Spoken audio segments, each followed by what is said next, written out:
Hey everybody, it's X, and welcome back to some more Magic Arena content. Today we've got a rank draft of Theros Beyond Death coming at you with an incredible pick one, pack one, definitely one of the best cards in the set and limited, if not the best card. A lot of people say it's Dream Trawler, so maybe second best card, but Cure Best the Sea God, almost impossible to beat once it hits the board. I have been beaten after casting this before, but that might just be because I'm super bad. It was a pretty bad situation. I don't remember exactly what happened. I think I had like an empty board and then they just made me sacrifice my 8/8 Kraken token, and it was the saddest thing ever because then they just like killed me with their team. But yeah, super hard to beat. You get a big old 8/8 with hexproof that's really hard to kill. You then get to tap down all their non-land permanents so that they don't even have any blockers up for your 8/8. And then if you still haven't won, gain control of their best permanent off the third part of the saga. So Cure Best the Sea God, easily the best card in that pack. Don't even really need to look at the rest of the cards there. So in pack 2, we've got some interesting stuff. We've got an Omen of the Sea, which is a really good draw card. Obviously, that's been seeing a lot of play in Standard in your blue-white control decks. One with the Stars is an interesting removal spell. I still haven't played this in Limited, I don't think. Just because it's really weird. Basically, it can deal with any creature as long as it doesn't have any powerful abilities. If the main power of the creature is its ability to attack and block, this can be really nice. But yeah, it does not stop any abilities. So it's kind of like an expensive pacifism in that sense. It just turns the creature into only an enchantment. So yeah, it does keep all of the abilities if it has problematic abilities. I think I'll just take that. It's the same color as our first card. It's kind of a removal spell. It's a card that I haven't tried playing with a whole lot before, so I would like to try it, see how well it does for me. But there are some decent other picks for consideration here. I mean, you've got the Grey Merchant, which is a really good top end in a heavily black deck. So if we wanted to move in and try to get on that strategy, Grey Merchant could be really nice. There's Final Flare, which is decent removal in a red-black sacrifice deck. Underworld Rage Hound can keep coming back over and over. Blight Breath, Catoblapa, kind of similar to the Grey Merchant, good in a heavy black devotion kind of deck, but this one more so as a Necrotol style removal effect where you get a creature and kill one of theirs, so that can be pretty nice. And then there's just like a random blue counter spell. But I think I'm going to take one with the Stars here and try that bad boy out. Ooh, rewarded as well. This is actually a little bit of a pick here between these two, but I do think I am just going to go with Shimmering Chimera. So Renata is a really, really powerful card. This is a card that'll push you into green pretty easily. It's a 4 mana for at least a 2/3. Its power is equal to your devotion to green. And all your other creatures for the rest of the game enter the battlefield with +1/+1 counter on them, as long as you got that Renata on board. So really, really good card. However, Shimmering Chimera, also a really, really good card. Great combo with Sagas. You can trigger your first or second part of the Saga and then just put it right back in your hand. I guess you can't do the second, but you can trigger the first one and then put it back into your hand, since this triggers at the upkeep instead of the first main phase, whereas Sagas trigger at the first main phase. But anyways, it also works really well with all the Omens, because the Omens have really good enter the battlefield effects, so you get all their value there and then just pick it back up, cast it again. So really good card. Even if you don't return anything with this, it's a 4 mana 3/2 flyer, which is decent at face value. I think you only really need to return and recast like one card for this to be just straight up a really good value there.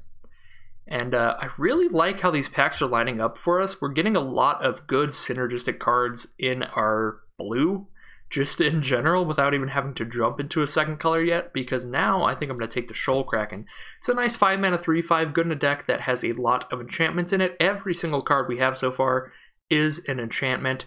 And it's definitely good in a slower deck as well. It's got that really big booty, 3 power, 5 toughness for just slowing your opponent down, being a little bit of a wall once you hit that late game, and letting you sift through your cards, find your powerful bombs, like Cure Best the Sea God. So I think definitely going to work pretty well in the kind of deck that we've got going so far. So I'm taking that Shoal Kraken. And, oops, sorry about that. Now we have Destiny Spinner is a really good card. Like, it's basically on par with most rares. It even like feels like it might have been downgraded to uncommon at the last second. So it's 2 mana for a 2/3, which is just above the curve for the mana cost. Plus, all of your creatures and enchantments can't be countered. That's not the craziest thing, not going to come up the most often in Limited. But you've also got that ability in a heavy enchantment deck for 4 mana. Target land you control becomes an XX elemental creature with trample haste elemental, where X is the number of enchantments you control. So that can be pretty beefy, pretty aggressive. And blue-green Constellation is a pretty good strategy in this format, so that's definitely a card worth considering. There's also Naiad of the Hidden Coves if we end up playing a lot of instant speed cards. Right now we have not a single one, so I'm not the most excited in the Naiad. Plus it's a common, can go pretty late in the packs if we end up wanting them. We can get them later. A couple other green cards, neither of which are as exciting as the Destiny Spinner, so not super worth mentioning. Freka's Libation, which is whatever removal. I've actually... I've had a pretty bad time with that card most of the time I've played it. Because I think there are just a lot of situations where there's tons and tons of creatures or enchantments on the board, and this just gives your opponent the choice of sacrificing something really small that you don't really care about. Yeah, I think out of all these cards, I'm definitely the most excited about the Destiny Spinner, so I'm just going to grab that right up. And... not the most exciting pack again. We can take a Naiad or a Skola Grove Dancer, neither of which really go particularly well with our theme. Right now, we've got like a blue-green Constellation theme going. Almost everything's an enchantment. Our only non-enchantment card has Constellation, so it cares about us casting enchantments. And both of these are enchantment creatures, so they've got that going for them. But other than that, we don't really have any undergrowth right now, and we don't really have any instant speed stuff right now, so we don't really care about either of these secondary abilities. I guess we are much heavier into blue, so we're basically 100% confirmed to be playing blue, so for that reason we should probably take the Naiad here. We will play it no matter what, probably. Or I guess we're at least more likely to play it for sure. But yeah, neither of those cards that crazy. So we've got Relentless Pursuit. It's kind of like a divination in green. Pick up a creature and a land from your top whatever number of cards.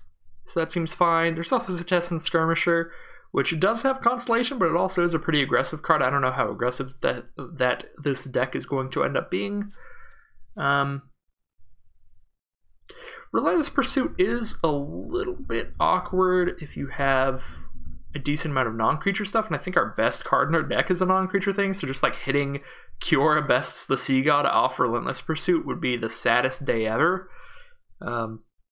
It's probably still good to just run that, but I don't know, I'm worried about that. I don't want to give myself the ability of just milling my own Cure Best the Sea God. That would be the saddest thing in the world. Not much going on in the colors we care about. None of these red cards are exciting enough at all to start throwing in a third color into this pile, so we're going to pick up that Loathsome Chimera. This pack is like completely unexciting to me. A lot of people say Chain to Memory is like okay, but I don't really like these Befuddle type effects like ever. I suppose I have never tried this one, and it is in blue. There's also just like a green pump spell. Or there is a Thundering Chariot.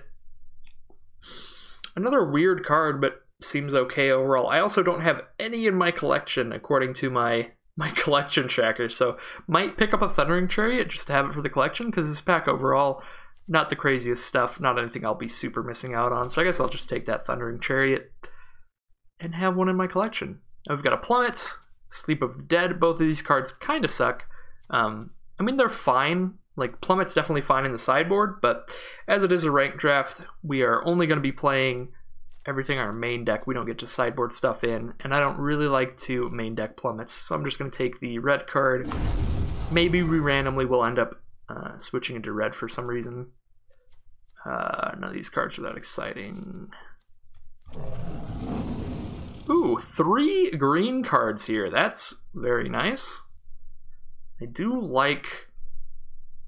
like all of these cards. I like 1 mana, 1/1 Death Touches just in general in most sets. Nexus Warden has that Constellation trigger. It's definitely going to help us stop faster decks and give us more time to ramp up into big stuff, gain a bunch of life, have a nice amount of toughness. And Nylea's Forerunner is also just a large, kind of scary creature that triggers our Constellation. So all 3 of these cards I think would definitely be fine in this deck, and they're all cards that I like overall. I think I'm going to run with... the... I don't know. See, I haven't done enough of these drafts to really know what tends to wheel the most with the bots. Like, what I'm most likely to be able to pick up in the next couple packs, because that's kind of just what this decision is going to be here. These are all commons. They're all green commons, so I assume I'm going to see all of these basically just as often as each other, so I don't even know what the likelihood of each of these showing up later is going to be compared to the others. I don't know what happened with my sorting, but it got a little off in terms of the mana costs there. I mean, you can't play too many super high mana cost cards, and Forerunner's not like the craziest thing in the world, so I guess I'll just take this one. Save our high mana cost for later, and that worked out well, because now we can just take the Moss Viper in this pack. Alright, pack 2. Wow! See, there was definitely a reason I didn't take the 5 mana card here, because we'll take the 5 mana card in this pack. Another incredible card. Incredible blue rare as well. That is really, really, really rewarding. We just get a really good blue mythic rare into a really good blue rare for the Easy Bake draft deck so far. 5 mana, 4/5, flash, flying, and makes all your spells that cost 5 or greater cost 1 less to cast and can't be countered. So one game we might live the dream of casting Thrix during their end step and then going to our turn, playing our 6th land, and casting Kiora Best's the Sea God for 6 and uncounterable. That would be brutal. Either way, Thrix is an incredible card, definitely going to be the pick here. If Thrix were not in this pack, I would totally take this other Shimmering Chimera. I talked about it earlier. I like this card a lot. I think it's really cool. We don't really have any omens right now to work with it, or any great enter the battlefield effects on our enchantments yet. The only thing we have that really combos with it is Kiora Best's the Sea God, which is so win more at that point. But I do think that Shimmering Chimera definitely opens us up to a lot of powerful combos with other cards. But it's gonna have to be Thrix. And what do we have now? We've got Warbriar's Blessing, which would be our first removal type spell. When it enters the battlefield, you get to have the enchanted creature fight a creature that you don't control, and enchanted creature gets +0/+2. So it's a bit of a removal spell for us. Plus, it combos well with our Shimmering Chimera, so I'm definitely very interested in Warbriar's Blessing. If it's not the Warbriar's Blessing, I guess it's not our first removal spell, because we got this weird one with the stars thing. But yeah, if it's not that, I guess we could take another one, the one with the stars, or a Threnody Singer. And like, I guess after that it would be like Elite Instructor or something, but I think I'm going to take Warbriar's Blessing, get at least one thing that combos fun with the Shimmering Chimera, as well as that is just a good card in general. Alright, well, now we'll pick up that Forerunner, I guess, and then just take whatever card looks the coolest on the wheel. Maybe we'll wheel that Chain to Memory if we do end up wanting to play something like that. Ooh. We've got some options here. We've got another Moss Viper. Got a Hyrax Tower Scout, definitely a decent filler card. 3 mana, 3/3, untap something when you play it. Stinging Lionfish will trigger our Constellation. Again, don't really have much in terms of instant speed cards. I think our only instant right now is Thrix himself. But it is an enchantment for our Constellation stuff. And then there's like Glimpse of Freedom if we want a random escape card in here. I'm going to go ahead and take the Stinging Lionfish for that Constellation. Ooh! Alright, this is a pretty spicy pack. We've got a 6 mana 4/4 when it enters the battlefield. Fight up to one creature you don't control. Very good card. I think we'll go with the sort of strategy we're going for here. It looks like we're starting to move into more of a blue-green ramp style deck. We would love to pick up these Omen of the Hunts pretty late because they will ramp us into our really big cards, and we can recast them off the Shimmering Chimeras. So as synergistic as Omen of the Hunt would be in this kind of deck, I think we can't really pass up on the Fairies Band Brawler because I don't think that's going to wheel basically at all. And if we don't end up getting Omen of the Hunts, we can maybe at least get Elysian Carrotids. We can get one of the two. Elysian Carrotid is usually better, but I think with a Shimmering Chimera, I might be a little more interested in the Omen of the Hunt. Plus with the Constellation triggers like Nexus Wardens and Shoal Kraken and stuff like that, I might be more interested in Omen. Either way, I would like one of those cards to wheel, hopefully. But for now, we will take the Fairies Band Brawler. Drop a big old monster on the board and deal with one of their threats. So, not the most exciting pack. A couple mediocre green creatures, just fine filler cards. A Relentless Pursuit that I did say before. I don't want to open myself up to the saddest play ever of just losing Cure Best to Sea God, but now that I'm looking at my deck, that is basically the only thing I'm really sad if it gets dumped in the grave. Whereas I do have plenty of creatures, and we'll obviously have plenty of lands to go with it as well. So I think Relentless Pursuit is actually a pick we could totally take here. So it's between Relentless Pursuit and like Mystic Repeal. There's tons of enchantments in this set. This is almost always going to have a target. And it's one of the few cards that can deal with gods and stuff like that. So I think Mystic Repeal is actually more main deckable than Plummet in this format, but it is still a little bit sideboardy. I guess I'll just go with the Relentless Pursuit here. Another Stinging Lionfish, or a Skull of Grove Dancer, or another Nexus Warden, or a Nyxborn Colossus. I think we've got plenty of stuff at the high mana costs, mainly at 5. What is happening with my sorting? It happened again. I think it's because I just started moving some stuff, and then the auto sorter just kept putting things in the same spot it was before. I don't know. Maybe it was all me. Maybe I just sorted things in the wrong spots. But yeah, I think we already have a decent chunk of some high mana stuff. And certainly if we pick up more, I'd like them to be a little better than Nyxborn Colossus, just the vanilla 6/7 no abilities. So I think I'm just going to take another early game card here. Get another little... Well, Nexus Wardens probably fits better in this deck, just slow down our opponents. Even though Stinging Lionfish is better most of the time.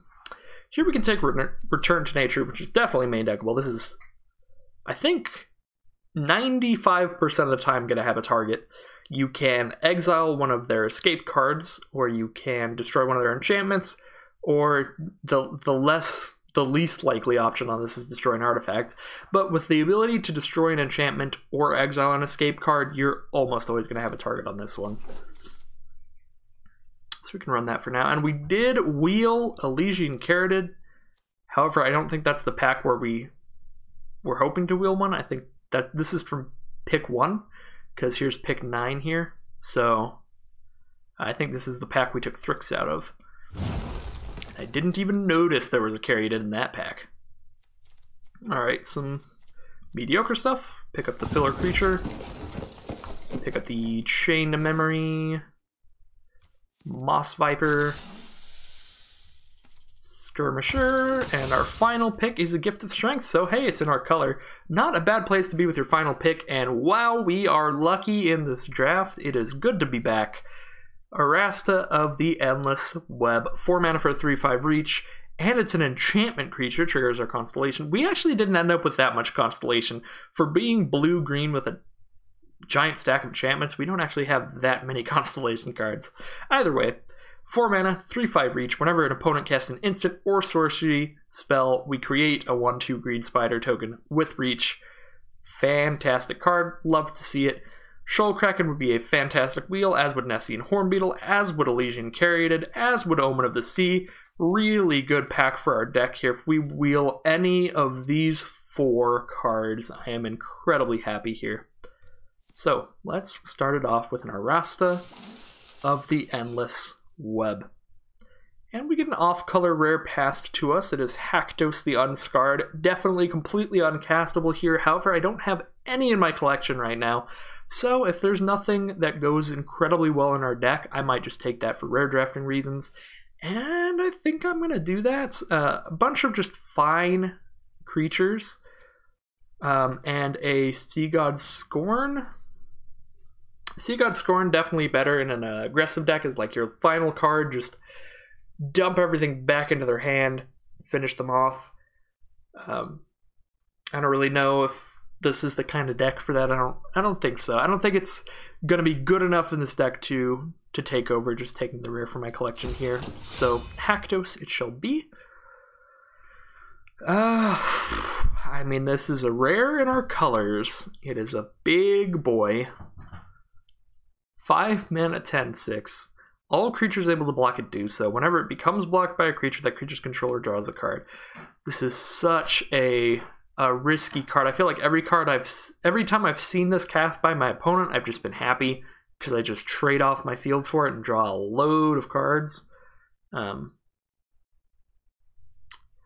But with like, if you've got an established board presence, you've got multiple creatures, you know that all your other creatures are going to get through, you're probably going to clear their whole board. Sure, they're going to draw a bunch of cards, but will they have the mana to dump out enough blockers to survive another swing from it? It's a really weird card, but I think overall it's probably good. It's especially good if you have a Forerunner or something on board. We are already trying to just ramp into big dorks and stuff. I think if we start seeing stuff like the equipment that gives flying, I think that would definitely fit really well in this deck now that we're starting to get some really big stuff. I mean, I guess we don't have that many. We just have a 5/3, a 4/4, and then this giant thing. Maybe the equipment wouldn't even fit that well in here. But if we wheel another Forerunner, just getting multiple Forerunners with this guy could make it pretty good. I'm going to go for it. Nessian Boar's so weird. I mean, it's going to be fun. It's going to be a play no matter what. And there's the Wings of Hubris I was talking about if I want to go for the combo of just bam, give it unblockable, have your life total. But yeah, if you throw Wings of Hubris onto the Nessian Boar and they don't have a flyer out, they're just like confirmed dead. Because you just attack them for 10, they go down to 10, and then even if they play a flyer in the next turn, you can just give it unblockable. So yeah, Wings of Hubris plus the Boar is a pretty nice combo. I think I'm just going to go with that because it's that or like the Mystic Repeal because these creatures are pretty mediocre. And Mystic Repeal, as I said before, usually going to have a target, but still a little bit sideboardy for my tastes. This is going to be a pretty easy Renata, I think. I talked up a pretty big game for this card before. Just making all of your creatures from that point on better is very nice. So I think Renata is pretty fantastic. Just turning your 5/3s into 6/4s and so on and so forth. Can be quite good. Another Relentless Pursuit, I guess. There's really nothing else in here. I don't know if I want to play both of them, but I'll toss them both in here for now. We definitely have to cut a lot of cards here. Now I'll take an Omen of the Hunt. Grab at least one card to synergize with Shimmering Chimera's ability. I was so excited about the Shimmering Chimera, and then I just didn't end up with any of the blue omens because I keep taking other stuff over them. Because they're not really wheeling. They tend to just be there very early in the pack when I'm trying to pick up other stuff. Alright, Moss Viper. Ooh, we wheeled 2 of the cards that we wanted. We got a Nessian Hornbeetle and an Elysian Caryatid.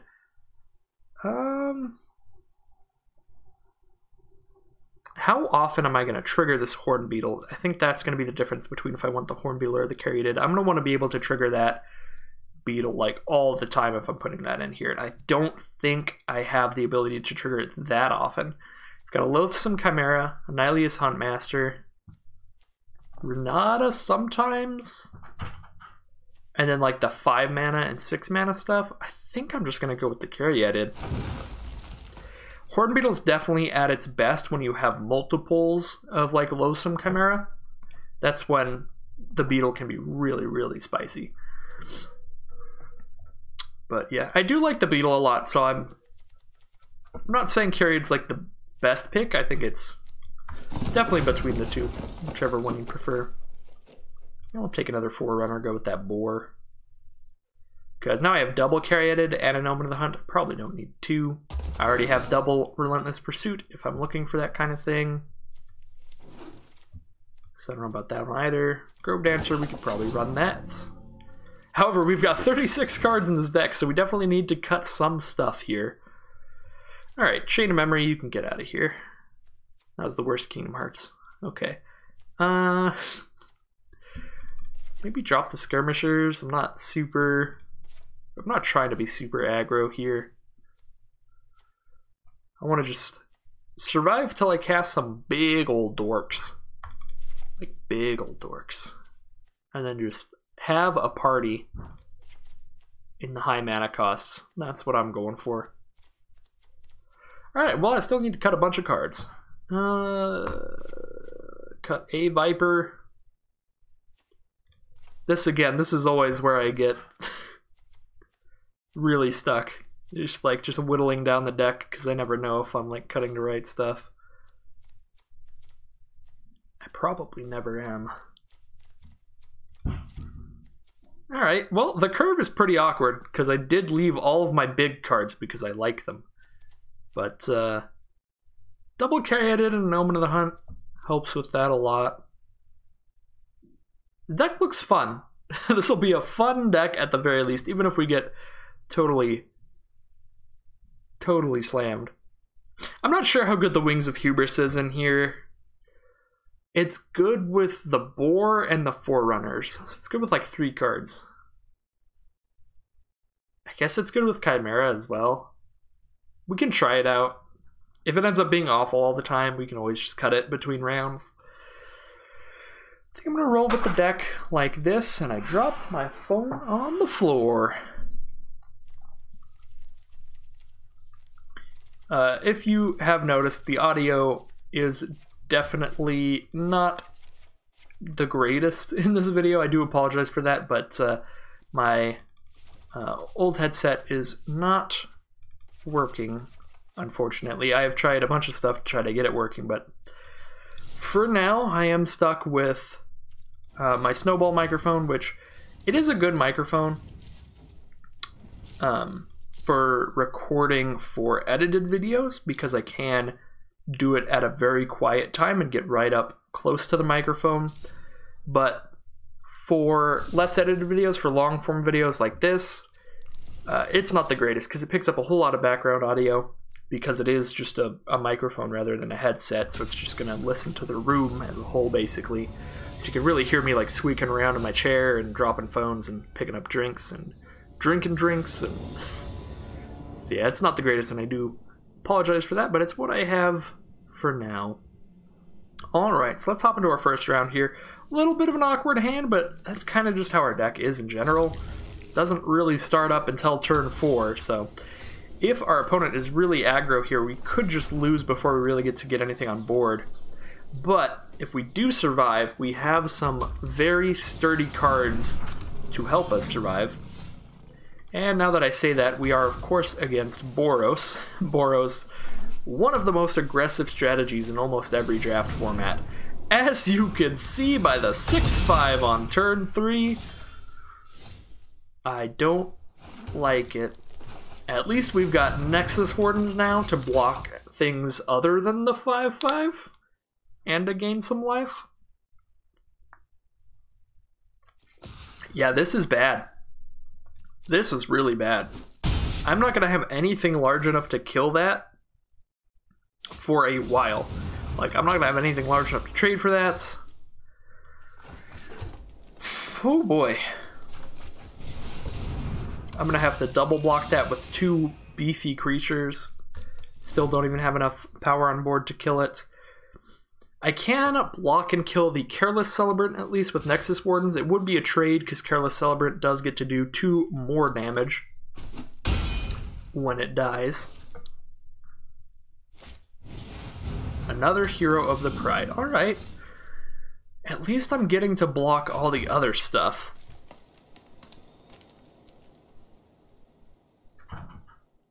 So I think I have to hope that my opponent doesn't have any kind of pump spells or removal to back up that Hero of the Pride and just like drop a Shoal Crack and double block with 2/3/5s. We're definitely in a really bad spot, but I cannot afford not to kill Hero of the Pride right now.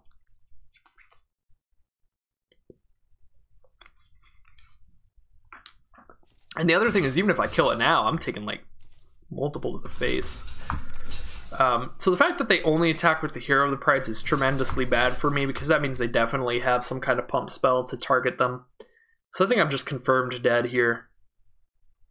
But we'll see. Yeah, that definitely means they have something that targets a creature you control, because that is how the heroes get bigger, whenever you cast a spell that targets them. If this is like Phalanx Tactics, they could have had me like super dead.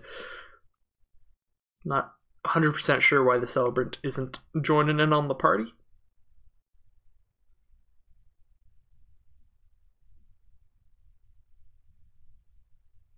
Opponent is making some decisions here.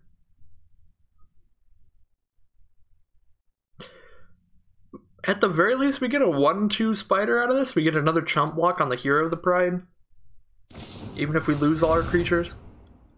Never mind. That's an enchantment. That does not feel the best. Well, we do have a 3/5 to block the 4/2. Now we get to drop another blocker to block the Celebrant.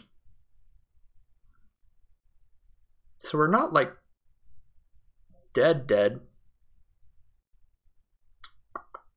I don't actually know what I want on this board. A 5/3 is not very sturdy. Like, our largest toughness creature is a 1/4, and that doesn't even have very much power. It's all pretty awkward. We have 2 cards in grave. We could drop a Chimera because we could bring it back pretty easily. I don't really know. I guess I'll drop the highest toughness card I got.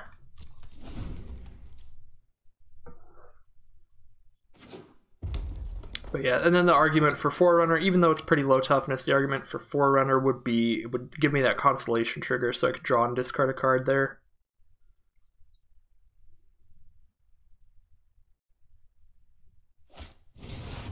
Arena Trickster. Alright, I like it. Tapping out, so I know I don't have anything to worry about. Now I drop my 4/4, kill your 3/3. Let's try to stabilize with our big boys. Now I get to start gaining life, drawing and discarding a card off all my enchantments. Shimmering Chimera will let me just keep replaying an enchantment creature every turn if I get to that point. If I stabilize that hard,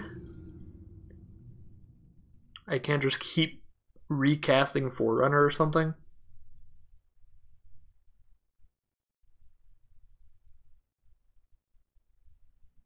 Glory Bearers is going to make the Hero of the Pride a 4/3 when it attacks.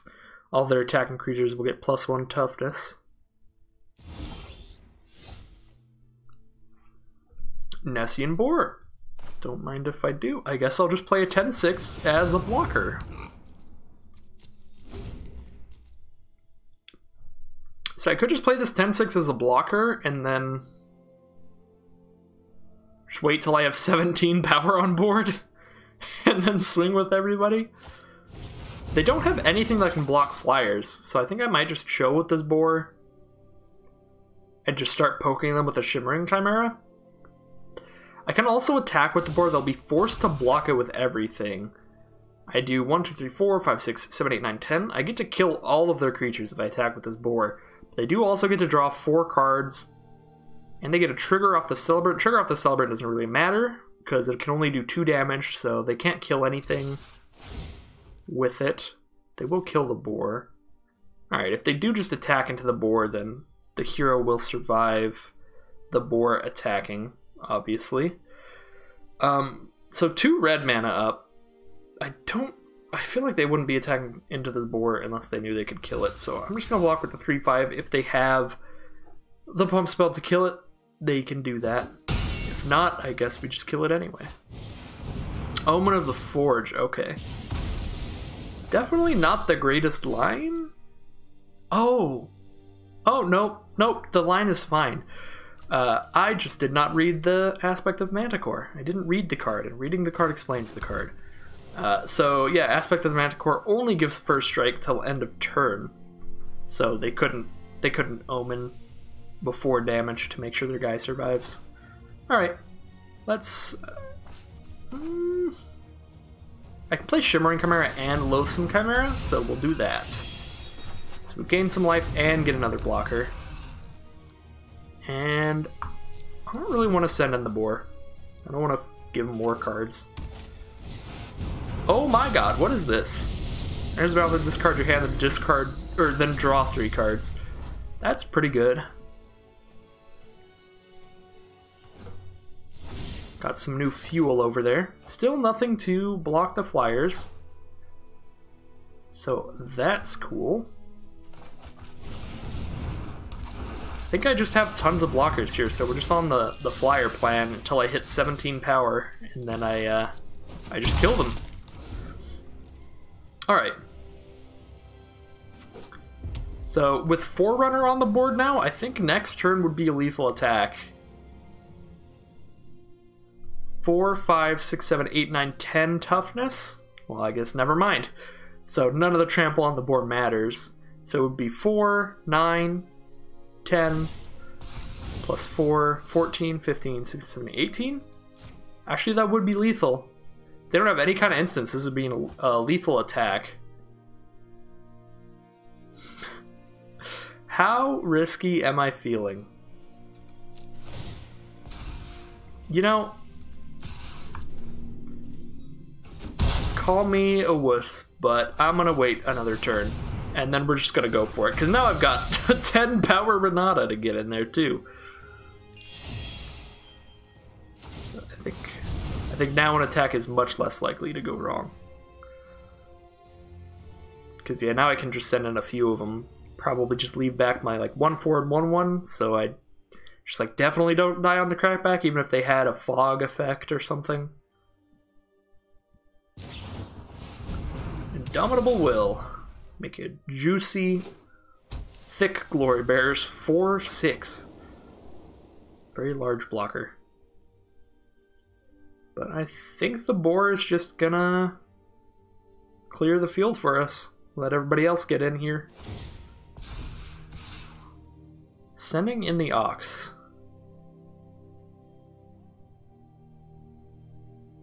Maybe not sending in the ox. The world may never know. Wow. Wow, our opponent's username is Hellcow, and they got the Hell Ox. It's pretty close to perfect. Did you just notice that? Alright. Do we win, opponent?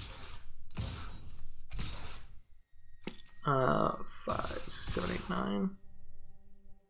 So they need like 2 removal spells to survive here. And we get a few blockers held back just in case.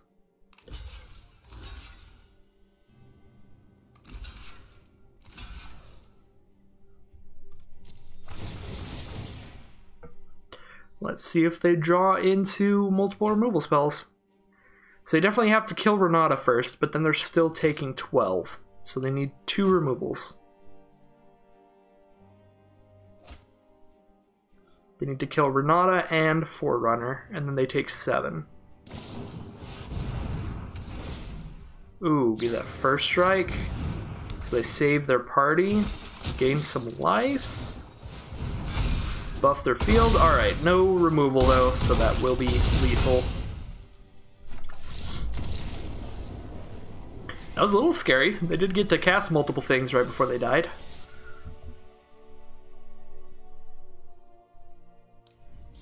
Alright, well, that is 1 win for the blue-green Rampy deck. Also known as my favorite strategy in almost every format.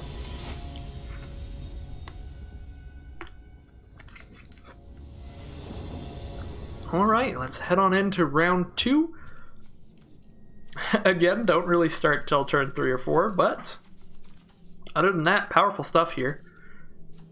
Get to do Nexus Wardens into Renata into Shimmering Chimera, have a 4/3 flyer in the air, and put a counter on all our creatures as we cast them. As they enter the battlefield, I should say. Another Nexus Wardens.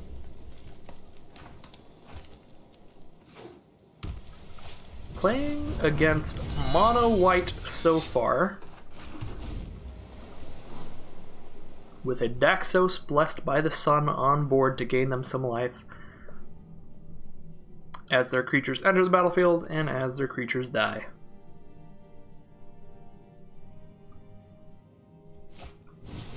Sentinel's Eyes on Daxos for a 3/4 coming in hot.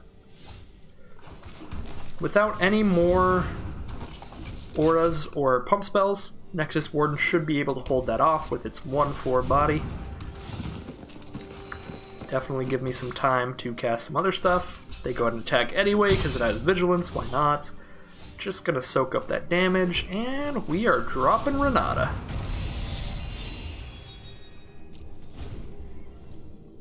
Renata currently a 3/3 from our 3 Devotion. Next turn, we did draw into a Forerunner, so we can drop a 6/4 Trample next turn. That should be pretty fun. Opponent stuck on 3 lands, so they're at triple white right now. We will drop our Forerunner. That buffs Renata up to a 4/3. Renata probably not going to swing in anytime soon, as that Daxos does have 3 power and 6 toughness right now. Even if it had enough toughness to trade with Renata, I think I still wouldn't want to trade with Renata. I'm going to go ahead and play Shimmering Chimera. Opponent has 4 mana up, and they do have a black mana up now, so I am mildly worried about what could happen if I Warbriar's Blessing here, but if it works, it's going to be very hard to lose this game. Alright, it worked. Daxos is dead. Now we're going to send them in, and there's the scoop. There's the scoop, because with no instance there, we got to send in with 11 trample damage. They could only stop 4 maximum, so that's at least 7 damage to them, and then next turn, if Shimmering Chimera remained on board, we get to do that insane combo of using Shimmering Chimera to return that Warbriar's Blessing to our hand, and just keep fighting stuff every turn. And gaining a couple life off Nexus Warden's Constellation trigger. So that game lined up very, very well with the draws. Just the combination of cards that we had there was pretty sick.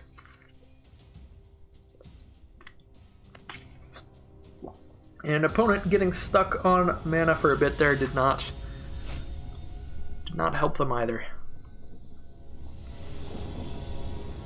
Alright, on to round 3. We do have Elysian Caryatid on turn 2 here. We also just have 2 mana and 3 mana cards here, so a little bit weird, but we've got all our colors, we've got a ramp card. If we draw into anything more late game oriented, anything at like the 5 mana plus, I think this hand will work out pretty great. As it stands though, it might peter out a little bit.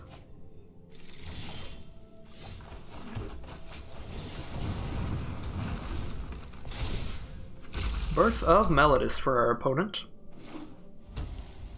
You grab a Plains, get a 0/4, and get a couple life next turn. Enchanting Lyre, very good card, the Icy Manipulator of the set. X mana, tap it, tap a creature with power X or less, and it doesn't untap as long as the Lyre remains tapped, and you can choose to leave the Lyre tapped during your turn.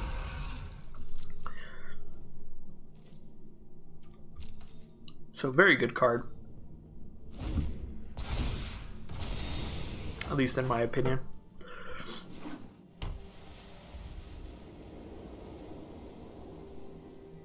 Opponent is at 4 mana playing white, blue, something controlling. They've got Birth of Melodis and Enchanting Lyre. And they are choosing to entrance my Chimera.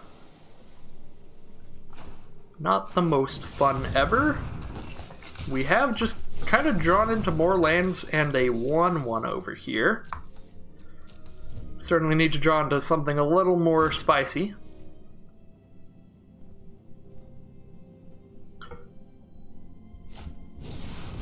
Delirios Enraptured for our opponent. It's a 2/3 that enters the battlefield tapped and creates a 3/2. And it stays tapped as long as they control that 3/2. So it's like a 3/2 and a 2/3 for 3 mana, which is really good. Yeah, this is as a whole kind of awkward.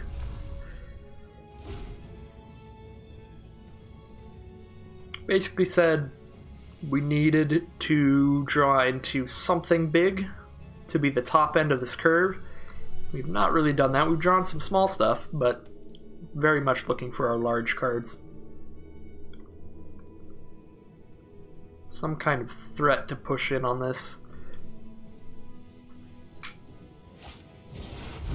Glory Bearers for our opponent, 3/4. And if they get attacking, they will be buffing that toughness up. I don't see our opponent attacking anytime soon. We've got a 1/4 out here. Destiny Spinner is actually not very good right now, but it will make the rest of our cards uncounterable. So that's nice. It is the only enchantment we have on board, though. So for 4 mana, we can make one of our lands a 1/1 till end of turn. Not really going to happen anytime soon. I don't really foresee using that ability for a while.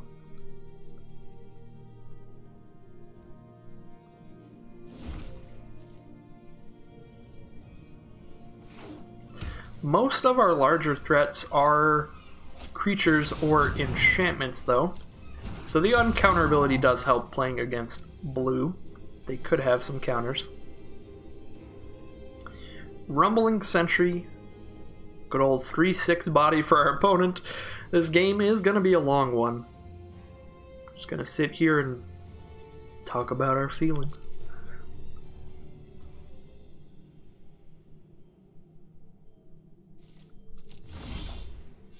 Nylia's Forerunner. That is one of our decently sized cards. Let's put it out there. And I wish somehow that Warbriar's Blessing would let me fight the Entrancing Lyre, because I would do it in a heartbeat, but unfortunately, I'm just going to have to let the Lyre stand.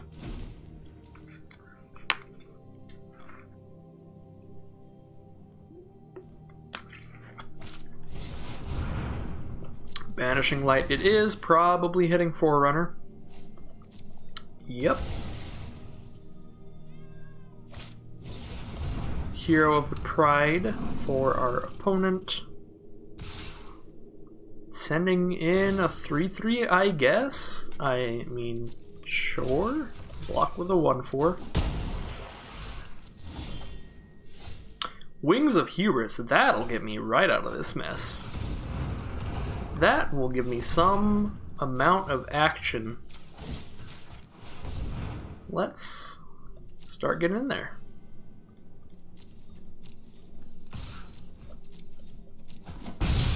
Get to poke him for 2 a turn. Opponent's field is starting to get a little scary for me, though. Because now they have 3 different 3-power creatures. They could attack with the Sentry and the Bearers and the 3/2 easily into our Nexus Warden. And actually, now that I attacked with Destiny Spinner, I can't even block Hero of the Pride that well. So Wings actually probably didn't help me nearly as much as I thought it did there, because I'm kind of in the position where I gotta just sit here after this, I think. Especially if they add another one. So they're gonna Entrancing Lyre on my Destiny Spinner now. Okay.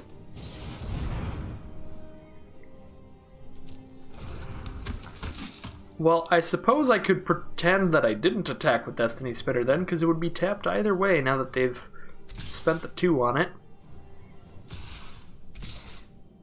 That makes me feel a lot less bad about that attack then. Turns out I didn't need it to block, because I wouldn't have had it either way. Alright, we can stop that. I can Death Touch away the big old Sentry if I want.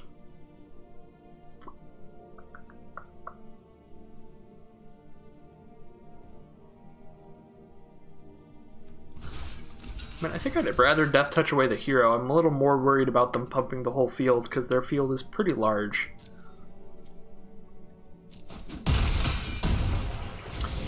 Probably going to move my wings to the Chimera. Oh! Or I'll just win. Cure Best the Sea God? Maybe? Maybe wins? I don't need to Warbar's Blessing on top of this. I'm just gonna pass. Oops. That's not passing. That is not passing the turn. Okay. The turn has now been passed. We have our 8/8 Hexproof. That was obviously a fantastic top deck. Kunaros for our opponent. Leaves them with 1 mana left, so we do get to tap their whole field, swing in for 8, 9, 10, 11, 12, 13, 14, 15, 16?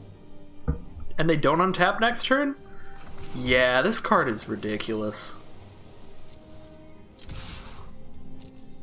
That's dumb. I might have missed lethal. We've got 1, 2 enchantment. Never mind, no. We only have 2 enchantments. I didn't miss lethal. We'd have a third with Warbar's Blessing. So we could have put them to 3 if I cast Warbar's Blessing and animated a land there. But I'll just save all the mana to animate a land as a blocker. If they somehow use the Unknown Shores into some kind of red haste monstrosity with 23 power, I don't... You gotta be prepared. You never know. You never know what could happen. Infinity Elemental with haste. Elite Instructor lets him draw a card, discard a card. Gonna sift out of probably some mana flood there, as they did discard a plains. Probably looks like it's not gonna be enough here. I guess we'll take Kunaros, I guess. I could take their blocker, but I'm pretty sure they're dead. Yeah, another tapped out Starlit Mantle to give Kunaros Hexproof so I don't get to steal it. Means they block my 8/8 and die to everything else. For exact lethal. And if they weren't tapped out, I could just animate a land or two to make sure it's lethal, or just Warbar Blessing to get rid of the blocker. Alright. Well, very slow start to that game, for sure. Lots of just our small stuff at the start. I was getting a little worried. Because, yeah, we definitely needed to draw some kind of large threat to really get into that game, and we just got a bit lucky, drew into our largest threat, period, and it's basically exactly what we needed, so that worked out quite well. Another hand I'm going to keep. We've got a Cure Best the Sea God, so we're certainly hoping to reach 7 mana with this hand. We have 4 mana so far. We do have the Nexus Wardens on turn 3. As we've seen, that card does help us survive a while, playing against blue-white again. Go ahead and drop a Wings of Hubris. On turn 2, if they want to counter this, that's 100% chill with me. I don't even know what kind of 2-mana counter they could have, but it stopped for them when I cast it, so I was like, ooh, counterspell? But no, it was Threnody Singer. Nexus Warden's Reach might actually come into play this game. This will be the first time I try to block a flyer.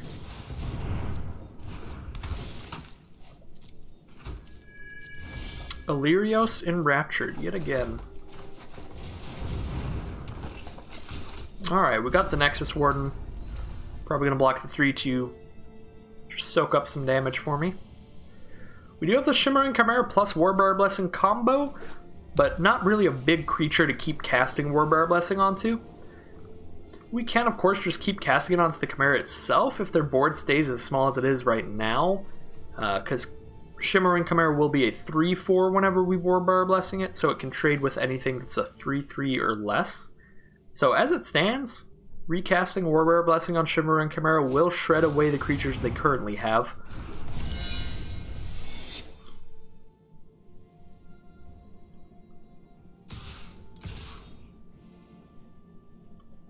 Alright, they've got 2 blue mana up. Highly, highly, highly unlucky that translates into anything that will add power at instant speed. So, blocking the 3/2. And here is our Shimmering Chimera if it survives. Oops, oops, oops. Hopefully it does. I'd like to keep some creatures out here, at least until I hit my Sea God.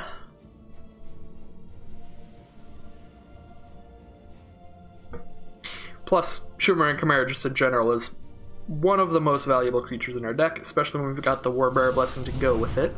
Daybreak Chimera from our opponent gives them only 1 mana up here. So they could have the instant that gives -4 power. That would certainly be a sad response to a Warbearer Blessing. But I believe that's the only card that they could have. Well, they could have Stern Dismissal as well to return a creature to its owner's hand at instant speed. That would actually be even worse for us. So we hope that they don't have Stern Dismissal or the -4/-0 card. But we will try to just fight that 3/3 flyer, and it works out for us. So we got that 3/3 flyer out of the way, and might as well give Nexus Warden full-on flying because we have nothing else to do with our mana here. So now Nexus Warden can attack and block flyers. Oh, that's Heliod. Oh boy. Whenever they gain life, put a +1/+1 counter on target creature or enchantment they control. For 2 mana, another creature gains lifelink till end of turn. That is very, very bad. Very, very bad. We are certainly to the point where we are hoping Curabest's the Sea God will save us here. But we can start shredding some stuff with Warbearer's Blessing. The only problem is whenever any of their creatures dies, they gain a life, thanks to Daxos. So whenever one of their creatures dies, they get to put a +1/+1 counter on another one of their creatures. So I don't like that, but I do like gaining life and killing creatures, so probably still going to keep doing that. Next turn we will have the mana for Curabest the Sea God. Hopefully they are tapped out next turn. Unfortunately, Daxos is too large to kill now that they have the Pious Wayfarer. For that reason, I might just kill the Wayfarer. So I could try to kill Daxos next turn. I'm not going to try to kill Daxos next turn. I'm going to try to Curabest the Sea God next turn. If they don't have counter magic up.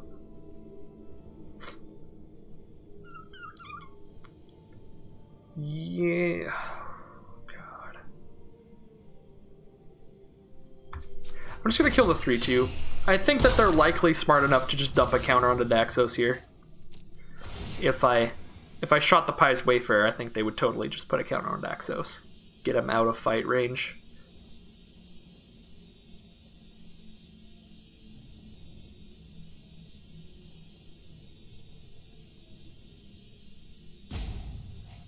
Yep, they're putting the counter on Daxos anyway. Even though he is already out of fight range, just to make him extra sturdy.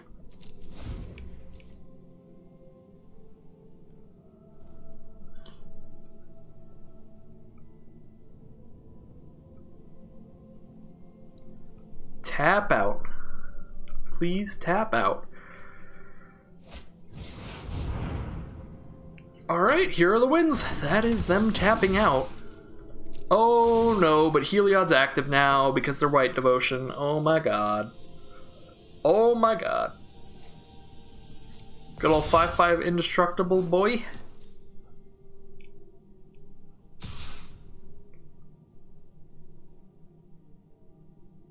I suppose we're going to take 5.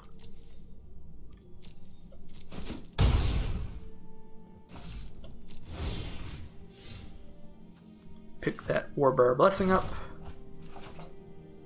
Now leaves Forerunner. Well, Curabest the Sea God it is while they're tapped out. Let's get our 8/8. And I can bounce that with Shimmering Chimera to just keep getting 8/8s, but I think that is worse than allowing it to tap their field down, unfortunately. Unfortunately, I think I do have to just keep QR Best to See God on the field, let it die to its triggers. Oh, wait, I guess I can pick it up after the second one. I just gotta wait till the turn for the second one to happen, and then on the third turn pick it up in the upkeep before the third one resolves. But I might actually even just wait and have the third resolve as well.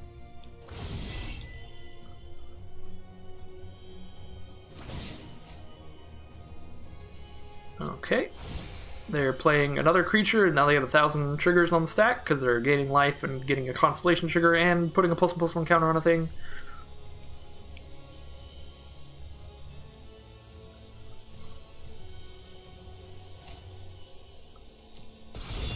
Alright, that's a 5/7 flyer till end of turn. Pretty juicy. Pretty juicy.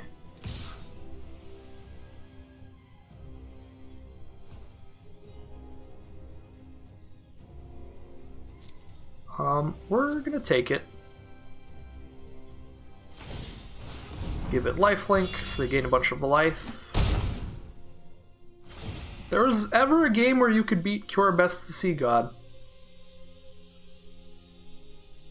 they're not in the worst spot in the universe, but Cure Best to See God is pretty insane, so it's definitely not a good spot to be in for our opponent.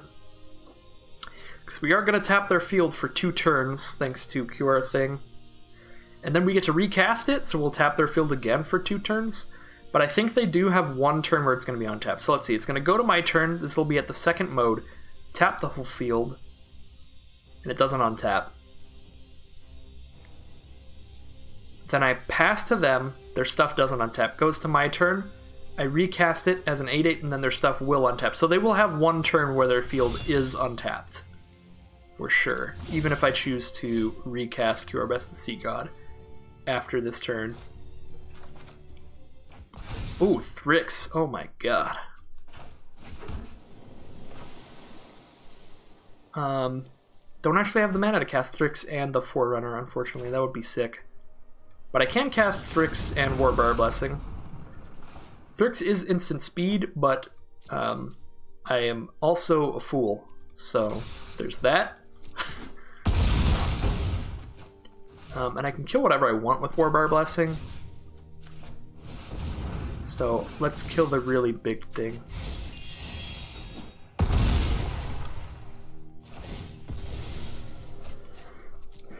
We'll allow them to keep doing the Daxos Heliod shenanigans. I guess I probably should have just killed Daxos, because everything's tapped anyway, so I'm not actually worried about how big the stuff is.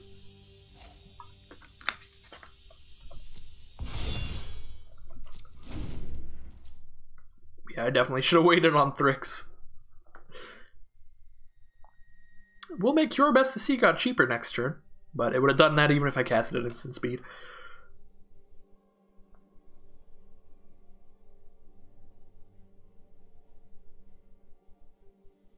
We have 16 power on board, so we don't have lethal yet. Let's pick up Cure Best to See God. I could just like steal Heliod here, but it is probably better to just do the stuff again. And Thrix makes this uncounterable.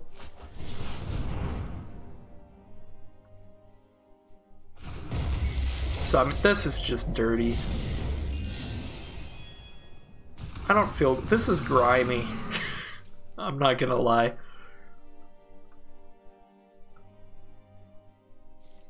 I honestly think I just sit here, probably. Till their field's tapped again. Like, just leave all my blockers for their 1 turn where they can attack.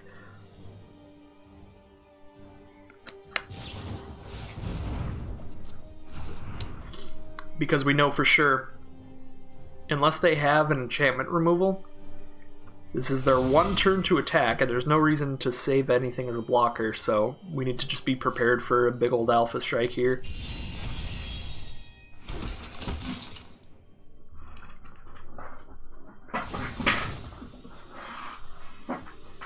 could have played Caryatid there, but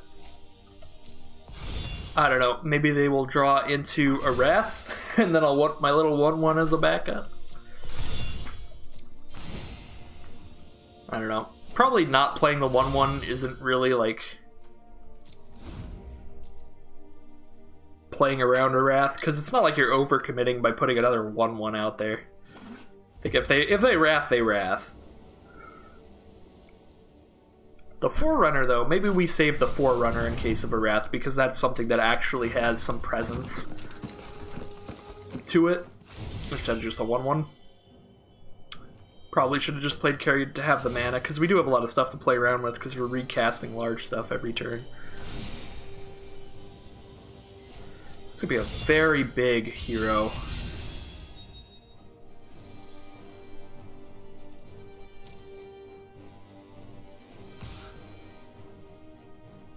God, Daxos is like... they have so much white devotion, I can't even kill Daxos off a Warbrother's Blessing now. He should have done that earlier. They're at 25, we get 2 swings in. 8, 16, 19, 23, 24? I don't think we need to block. We've got more than lethal off of 2 attacks. Even if we give them some life. Oh no, but the freaking Heliod, they get to gain 7 more here? Still have more than lethal off 2 attacks. 16, 17, 18, 19, 20, 21, 22. Wait, my math is so bad. 16, 19, 23, 24. So we have 48. I think we have 48 damage off 2 attacks. We'll see.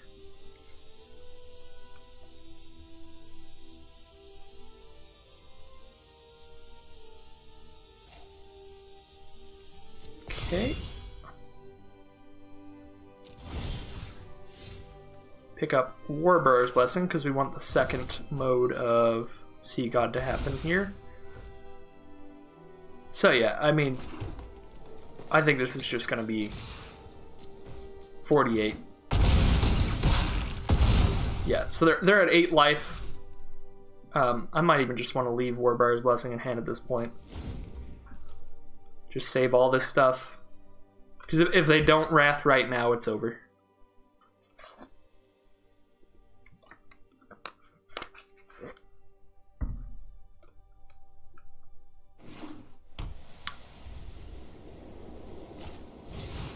Just a Naiad of Hidden Coves. Alright. Well, I think our opponent probably would have survived a single copy of Kurabest the Sea God. Because we would have got our 8/8, tapped all their stuff, attacked them twice, and then stole Heliod, probably. Actually, they might... I don't know. We have the Caryatid in hand, so if we stole Heliod, we could have played a Caryatid and started giving our 8/8s lifelink. They might have still just won, though, if we only cast 1 Sea God. But... The double Sea God was a little too much.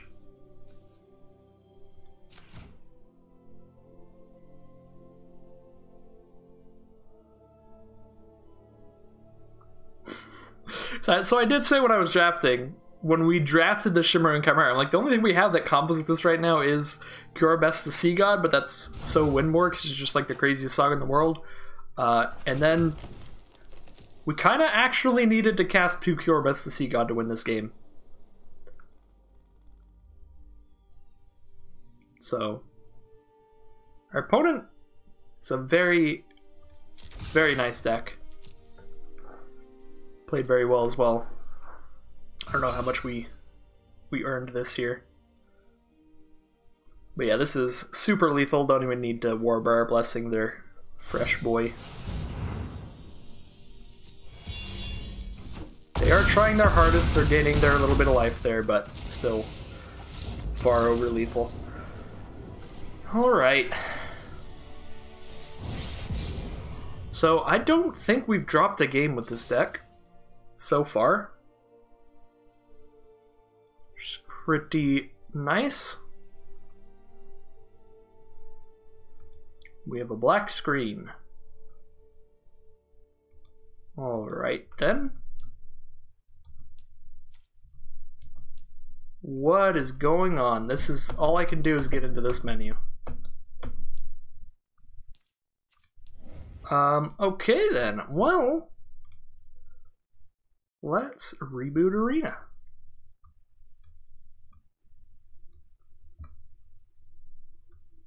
Alright then.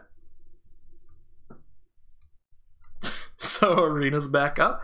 Hopefully we get back into the draft here. I believe we leveled up. We've got Pack, Store, and Mastery. And check out the daily deal and stuff. Alright, my bad.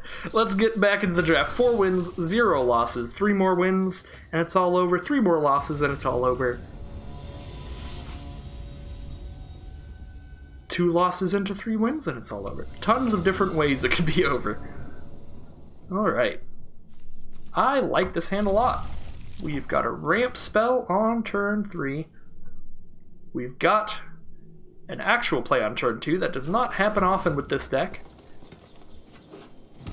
So yeah, we have a little bit of early stuff, a little bit of late stuff. I like it.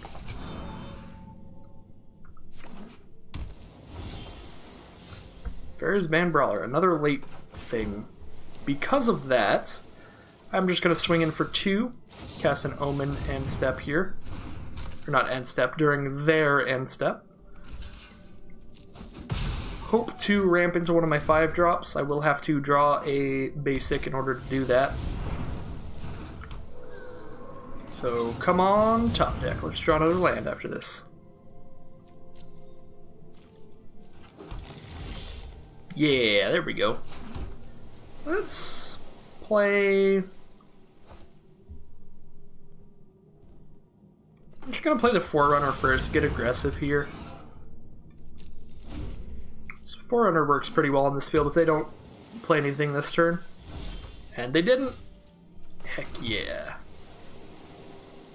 I don't think I really want to play the Brawler right now because I don't want to just kill a 2-3 with it. I could kill something better with it, maybe. I will play the Kraken first. And this also draws out counter spells if they have counter spells.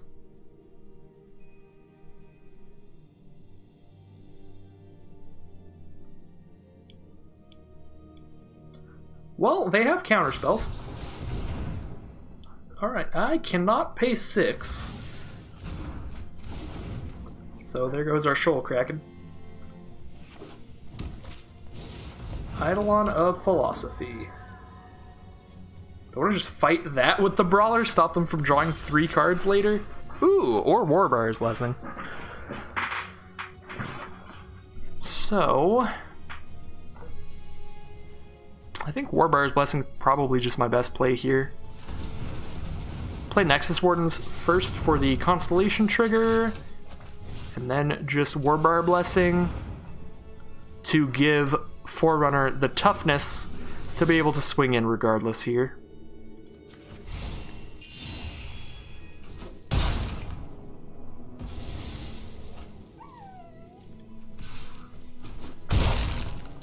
Puts him down to 10.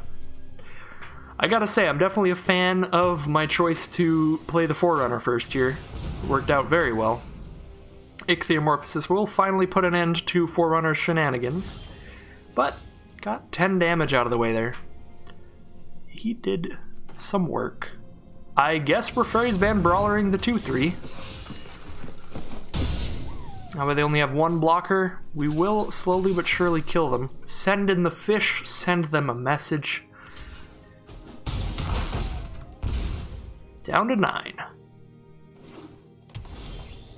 And they draw into a land. Moss Viper is very nice here.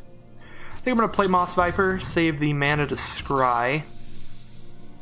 Get to hit them for 3 now. Send in the fish, send in the message.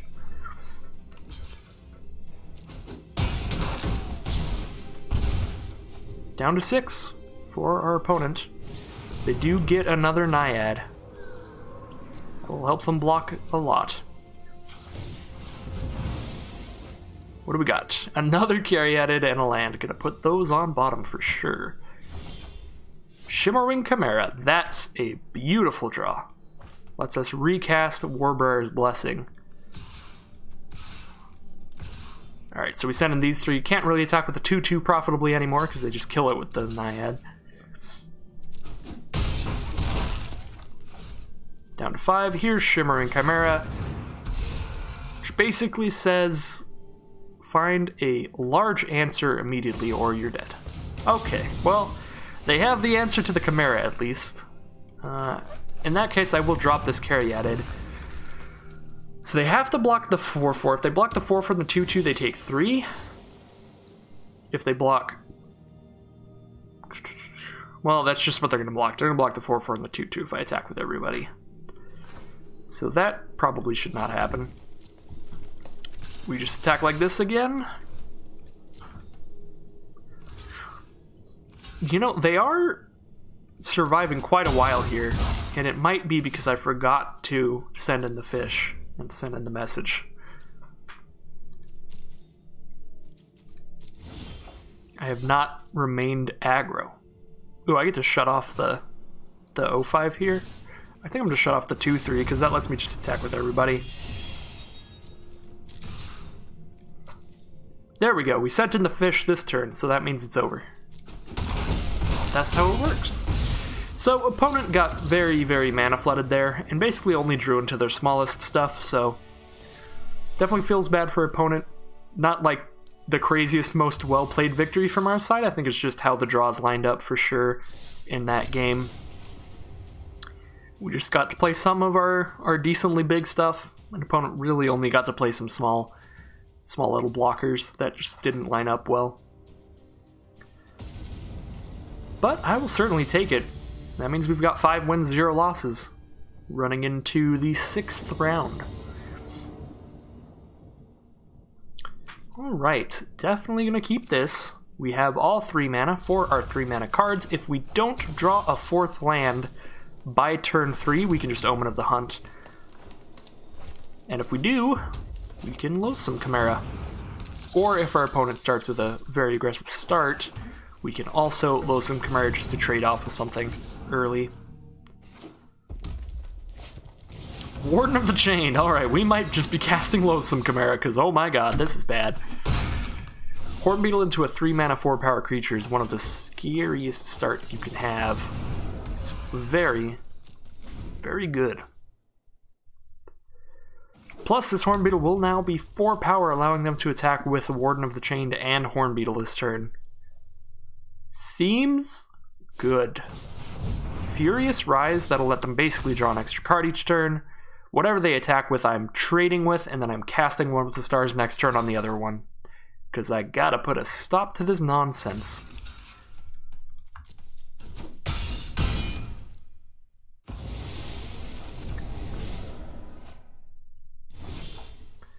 Alright, I would appreciate it if you were to cease and desist your Hornbeetling.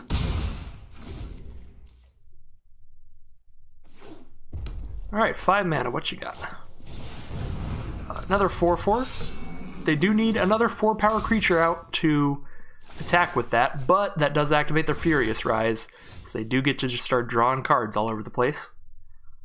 I kind of like just holding out, casting Omen of the Hunt here. We can play a Chimera, but it's not the craziest thing on board. I think we do for sure want a 4/5 against a deck with a bunch of 4 power stuff. That 5 toughness is going to be large. It's going to be very important.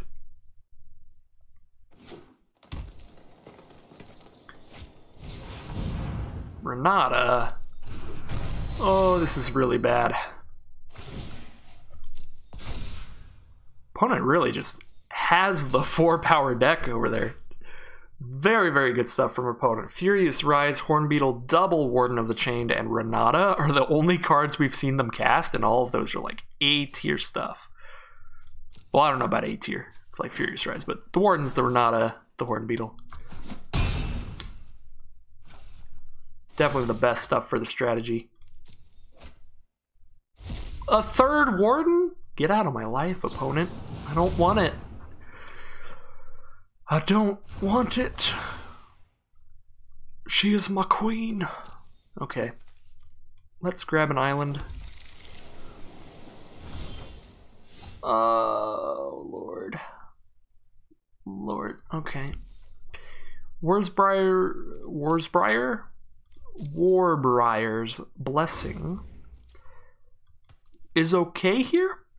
We can Thrix and try to eat one of their attackers this turn, and then Warbriar the Renata next turn. But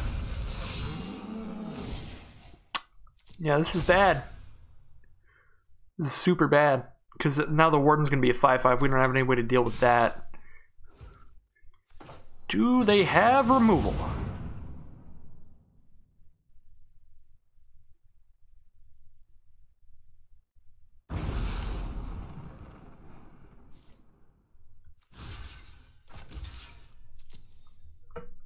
Yeah, that 5 power Warden is not good. Oh my god, and they have removal. We don't even get to Warbriar Renata. Well, I mean, it's all over. it's over.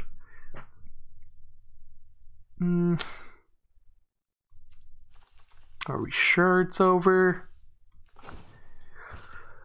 Guess we get to play a 3/5 block Renata there, but then we take 5, so we have to block and take 3 there. Plus they have Nyx Herald, so just play Nyx Herald, buff that. Oh my god, they played Nyx Herald, buff Renata. We can't even block and trade with Renata. We just chum block both creatures. And both have trample from Nyx Herald. If I play Forerunner, I think I'm just dead because it only has 3 toughness. And both of these are going to be 5 power with trample, and I'll only have 5 toughness.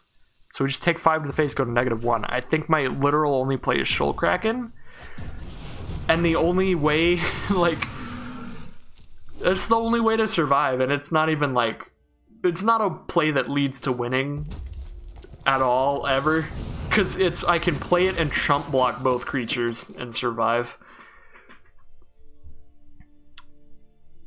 So yeah, this deck's insane. Opponent's deck is so great. That's a Nyx Herald and an Iroas's Blessing now. I have not seen a single card from opponent that I would call a filler card. So, and now we're just dead anyway because they had Iroas's Blessing too.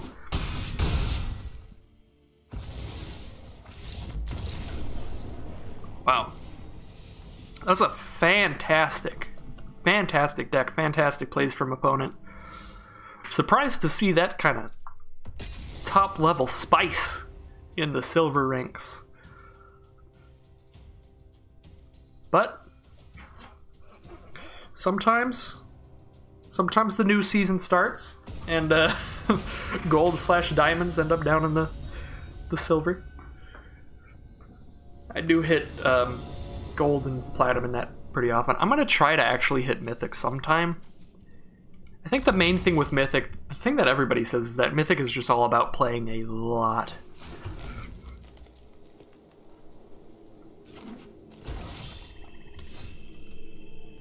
Alright.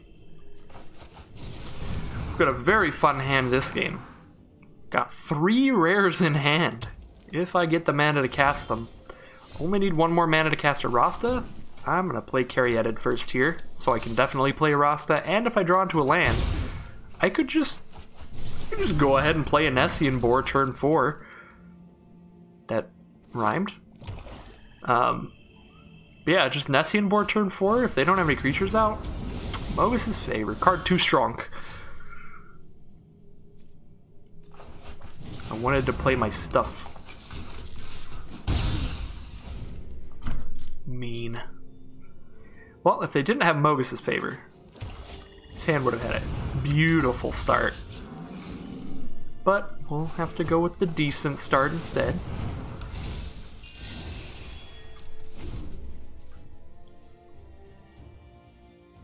So opponent has a 4/3 on board. That's pretty much it. Well, that's literally it. We have a Rasta on board. If they have instant sorcery-based removal, we can get some spiders out of the deal at least. Now we've got our 5 mana. We can't just cast the boar. I don't have any way to give it like flying or anything. Does it have trample? Doesn't have trample either, naturally. So I think Thrix is actually just better. So I'll just cast Thrix during their turn instead.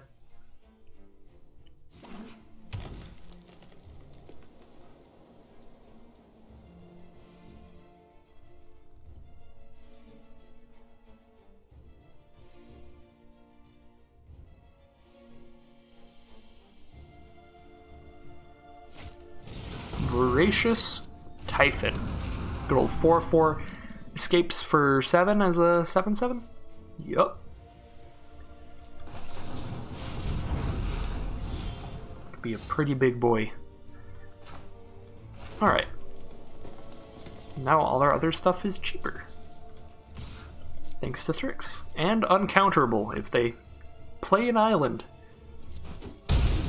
But I don't think that'll happen. Go ahead and play our big old boar. At the very least, it can just sit here and block stuff.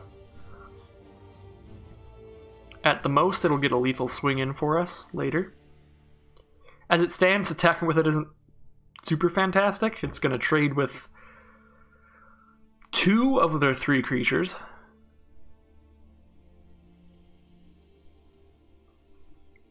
So it doesn't even clear the field right now.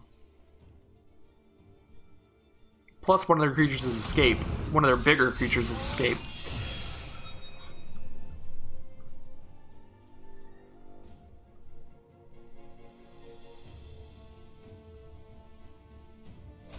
So I attack with everybody, I get 4, 5, 6, 7, 8, 9, 10 in. But they've got like 4 lifelink out as well.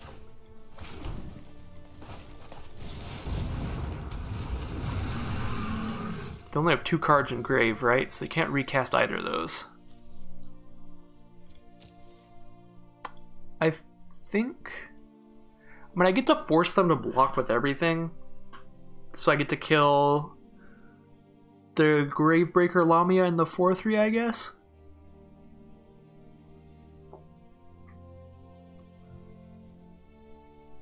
They also draw 4 cards. They draw 4 cards off of that, and I only kill 2 creatures. I don't think it's worth it. I think I just keep attacking with Thrix forever.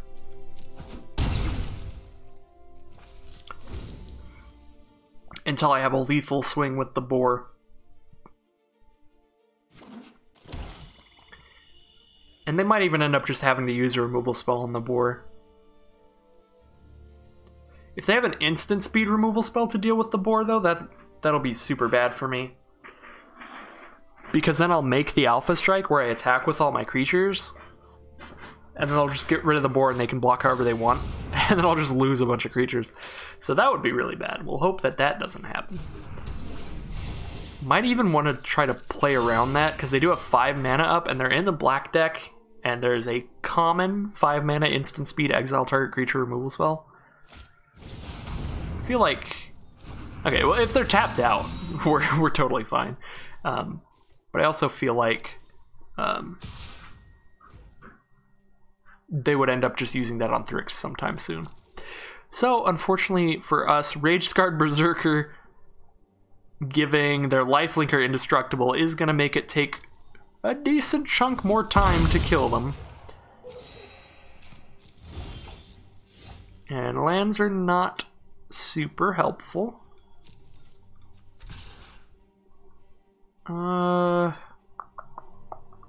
Yeah, I mean, still, attacking is not the greatest.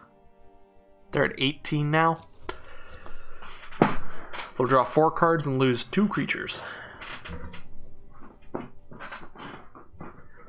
They'll take 4, 5, 6, 7, 8, 9, 10, 11, 12, 13.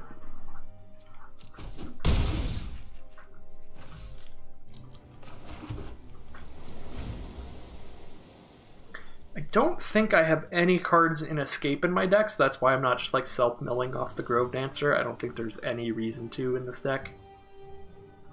I do have 1 Loathsome Chimera, but I think that is literally it. Alright, Hydra's Growth on the lifelinker? Oh my god. I mean, if they attack with it again, I'll just trade with the boar at this point. They gotta stop gaining life. Alright, well... Oh, this is not really where I want to be.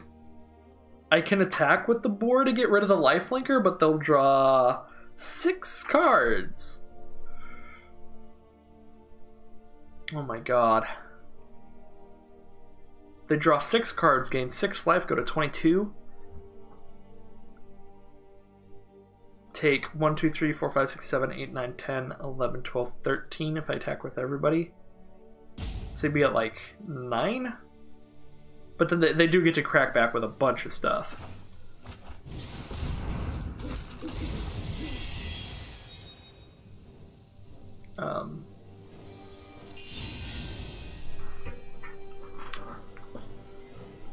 I probably should have just been holding lands because I have Shoal Kraken on board. That was a punt on my end.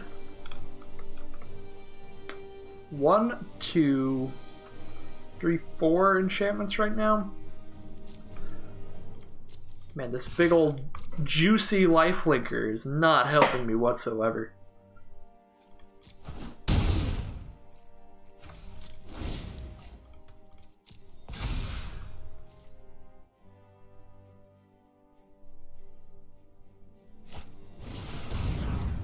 Soul Reaper of Mobius. Nexus Warden is also a little bit of a pain. We do have 8 mana to play around with Destiny Spinner. That's only going to translate into 1 elemental right now, but we're not super far away from 2 of them. Sending it in. Yeah, I mean, I'm just going to do that. The problem now is that I don't have a fantastic blocker, so I am opened up to more attacks from our opponent after that. But now I know they stop gaining life, so Thrix might actually put in some work.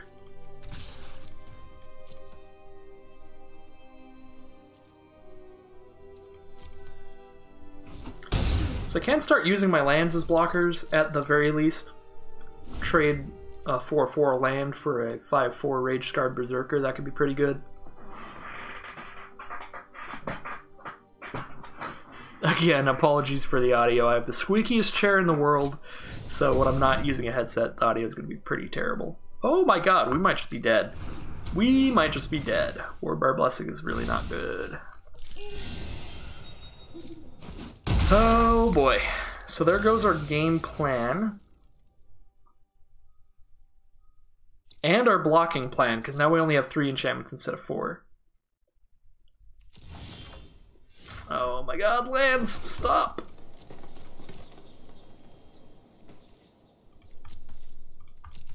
All their spells have been enchantments, too. No instants of sorceries, no little spider friends to die alongside us. Sad.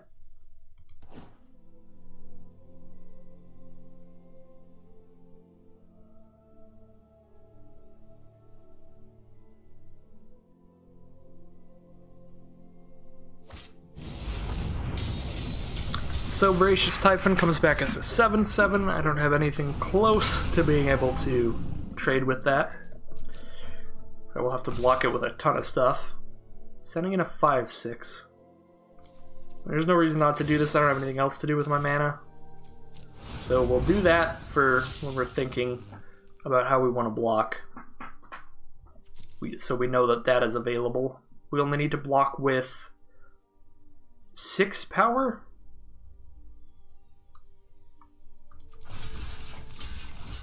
We do that, and they only kill one of them. So they probably killed a Shoal Kraken there.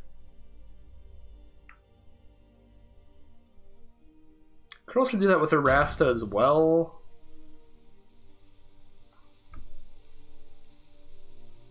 And I guess how few instants and sorceries do I really think they have is kind of the question here. I think we have to keep Erasta because she's also an enchantment, so she lets our lands be 3/3s at least. for blocking purposes. So she's important. Alright. Alright. Moss Viper. Definitely not the worst blocker. And of course earlier when I was like, I should have been holding the lands so that I could have drawn and discard off the Shoal Kraken. Well, now I should have played that land last turn so that I could have animated 2 lands off Destiny Spinner. So I could block the 5/6 with 2 3/3s.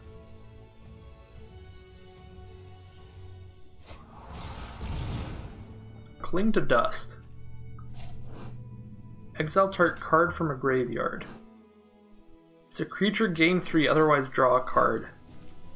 So I guess they really want to draw a card, so they're going to exile the only non-creature card in the graveyards, which is their non-creature card. Alright. I'll take my little 1/2 baby spider. Enemy of Enlightenment gets -1/-1. Beginning of your upkeep, each player discards a card. Oh god. So that's a 5/5 flyer, and I have to cast everything I draw the turn I draw it, or it's going to go away forever. Okay, well, here's a land. Because if I don't play the land, it just gets discarded during their turn.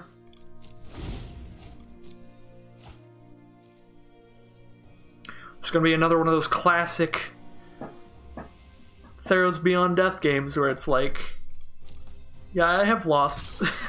I have lost, but it will take 20 minutes to actually die.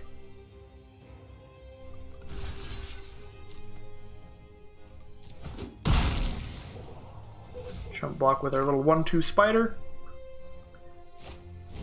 Here's a Loathsome Chimera as the draw for our opponent. So 4/1 comes back as a 5/2. They only have 2 cards in grave though. So they're not super close to escaping anything. Omen of the Hunt. Well, at least I can be pretty certain I won't be drawing lands from now on, because I get to grab another land out of the deck and scry 2 from this.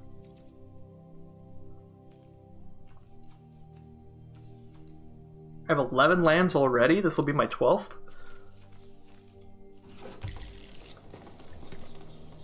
And I'm going to wait to scry 2. Actually, should I? I've got 8 mana. Yeah, I have 8 mana, so I just scry 2 right now. Because I have enough mana to scry 2 and then still make the thingy. Suppose if I wait, it's like 1 more power and toughness, but...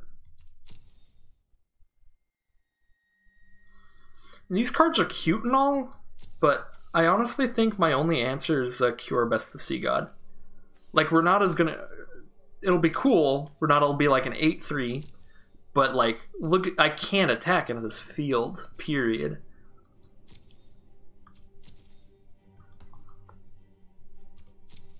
Like, I think I just straight up can't win unless I get a Cure Best the Sea God and soon. Because then I can tap down their whole field and swing 2 turns in a row for lethal. I think that's my only out here.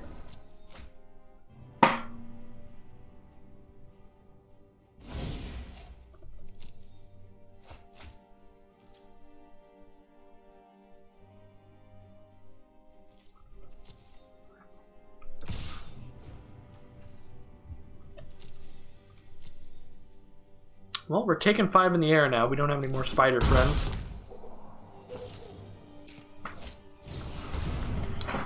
And there's a Horn Beetle. That'll be pretty spooky pretty soon. They could have got a counter out of it if they played it sooner. I believe that's what the oops was acknowledging. Shimmering Chimera lets us start gaining a couple life a turn. Like, for sure. Because we have Destiny Spinner to make our stuff uncounterable.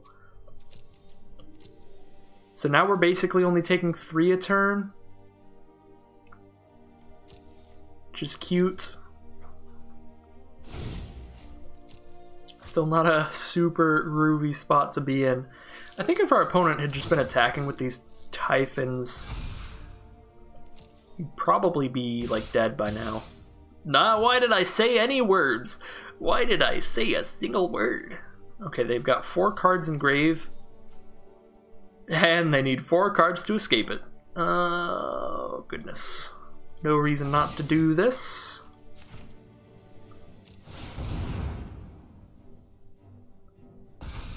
Alright, 4 land.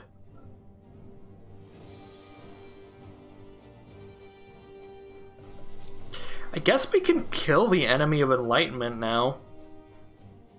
At the cost of our Shimmering Chimera. Which does kind of suck. That means we don't gain 2 life every turn anymore.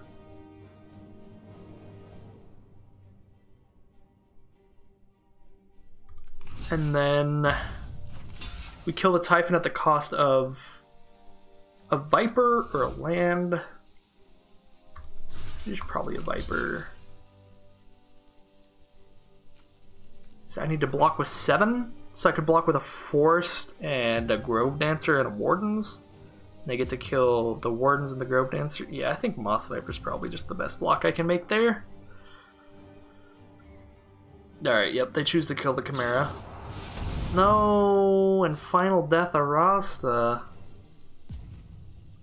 That's not what you want to see.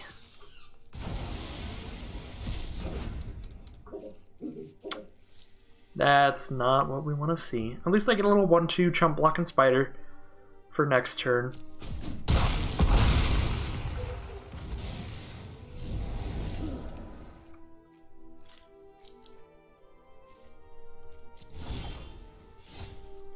Oh, Forerunner, you are not. Cure Best the Sea God. Alright, we got 2 cards on bottom, so there's a Cure Best the Sea God in the next 14 cards, somewhere in there. I don't even know if it's lethal anymore. So I'll make an 8/8 and then... Yeah, it would be lethal. It would be lethal. Because I'd make it 8/8, then untap the whole field, and then... That'd be 8, 9, 10, 11, 12, 17, 18, 19? I guess the problem is they have so much escape stuff, they're almost guaranteed to make at least 1 blocker to just trump block the 8/8. After I tap the whole field. And then it wouldn't be lethal. So... we're still holding out hope. We're gonna die really fast now, though. The clock is speeding up. Because we're running out of ways to block stuff.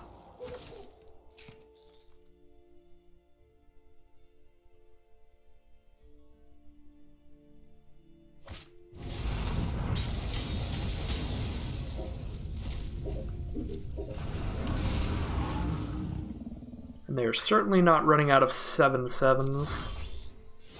Loathsome Chimera. Get out there. Definite pass. Still not gonna swing. Anytime soon.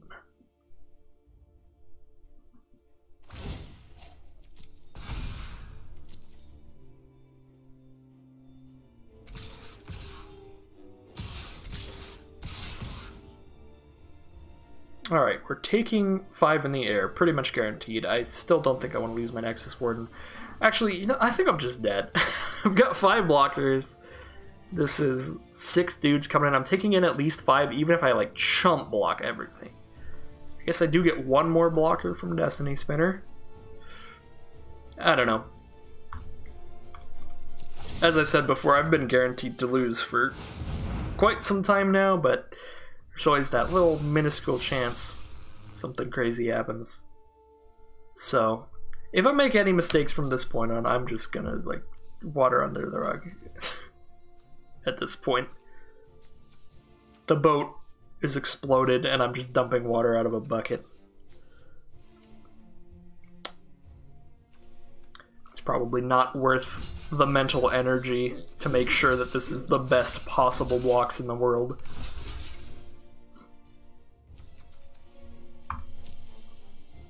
Rather keep as much mental energy as possible for next game, which might actually be winnable. You know?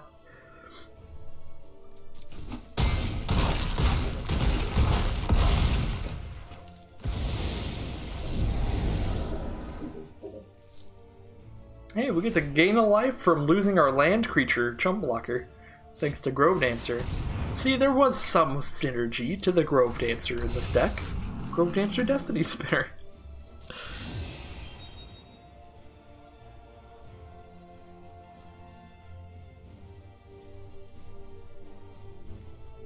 Opponent only has 11 cards in their deck. If I somehow just survive forever... but I'm at 7 life, so I won't, but still. Oh. That's not a real card. Alright, Chimera's back. But we're super dead on board now.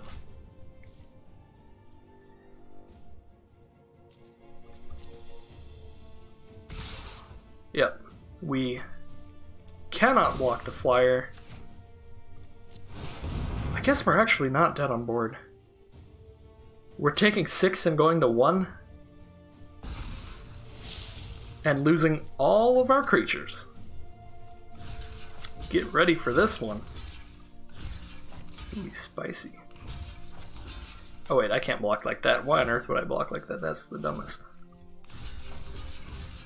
There. Go to 1.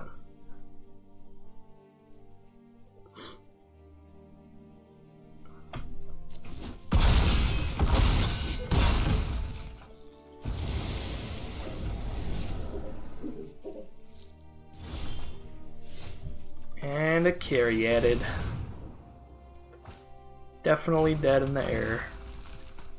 Let me actually good game. I didn't even realize that my emotes are on until this game, because this opponent actually emoted at one point. They said, oops. I'm so used to emotes just being off. I don't know when I turn it back on. Anyways, 5 wins, 2 losses. We're guaranteed 650 gems and a pack, plus all of the great rares that we drafted out of this, so I'm not particularly unhappy if I lose this next round. But it would be cool to try to go all the way and get that 7-win run with the Return to Theros draft video. Core Best to Sea God.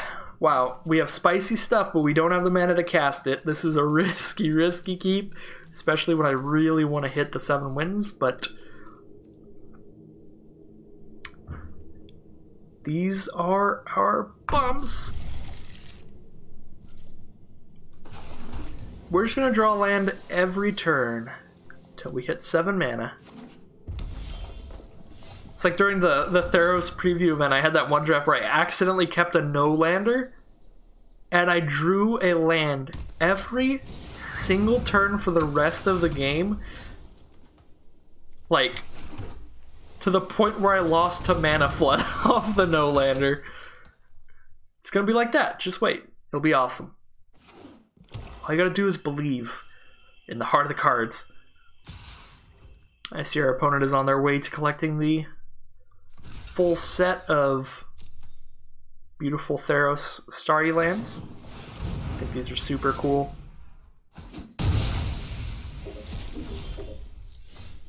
Alright, so we can drop a Rasta, or we could just shut off that Oracle and not have to worry about it for a while. I think I'd rather shut off the Oracle. If I don't shut off the Oracle, then they can just attack into a Rasta before playing anything, and I can't really block it, because if I block, they can just pump up and trade with the Rasta. And then if I don't block, they can just deal 4 and play another creature. Alright. So I can play a Rasta, and if they don't have any other instants, I can block that well. Or I could just play Forerunner and just plan on trading with it. I think I'd rather play a Rasta, play Forerunner next turn. I am hoping they don't have any more pumps. If they have a straight up removal spell, I'm not going to feel that bad. They could have just done that either way.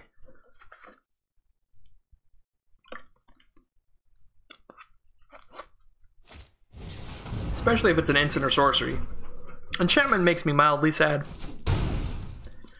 Because now I don't get a little spider baby.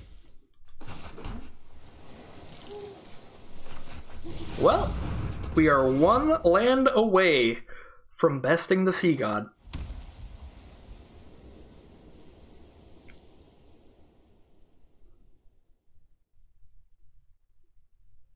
This might be one of those positions where Dreadful Apathy actually exiles the enchanted creature pretty quickly, because they might actually want to play instants and sorceries. I'm so used to Apathy hitting the board, and then it just 4+ turns later when there's just extra mana, no more cards in hand, then it's like, alright, we'll exile you now.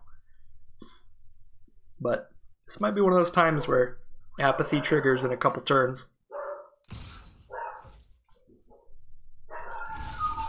I am going to trade with Cyclops.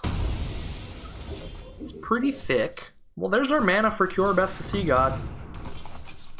Unfortunately, it's not a land, it's on a creature, so we don't get to cast it immediately. But we are very likely to cast it this game now. Instead of just pretty likely.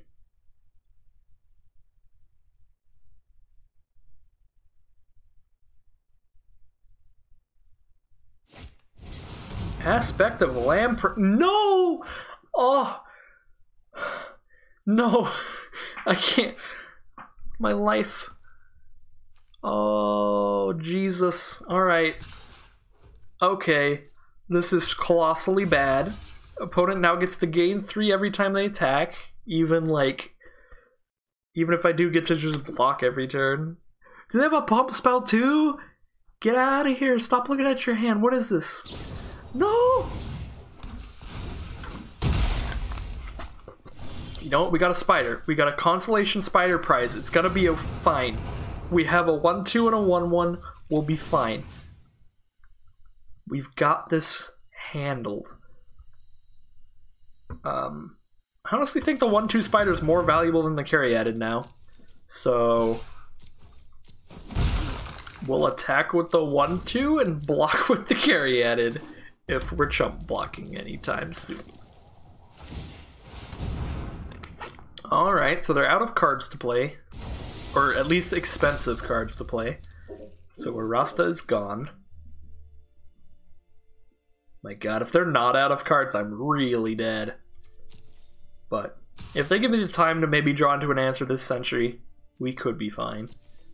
Yeah, I probably should have just sent in with both of these last turn. Oh wait, no, I literally just cast Caryatid. Wait, did I? What on earth did I cast? Oh, I cast and equipped Wings. I am a fool. Alright, so I could have just attacked with both last turn. Here's a Loathsome Chimera. So if I block the Sentry with absolutely everyone and they don't have any instant speed stuff, I can kill it. Yeah. That's the play. They're at 27. Attacking with these things does nothing. Oh god. That's pretty good. Alright.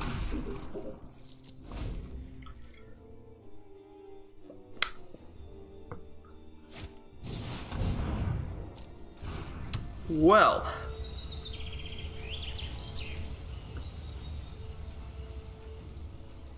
I am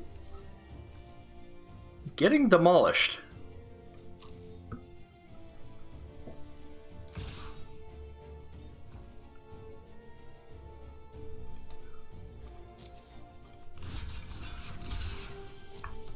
Alright, I am going to need another creature to kill the Rumbling Sentry now. Because I'm losing these two. Oh my god. Do you have something in hand again?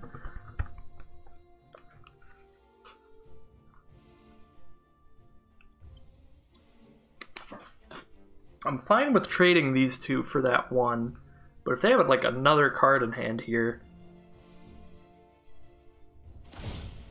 Okay. We're just gonna trade the 3 of us.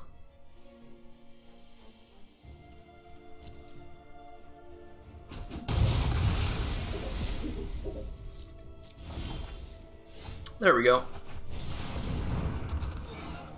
Now we can trade both of our creatures for the 1 Rumbling Sentry.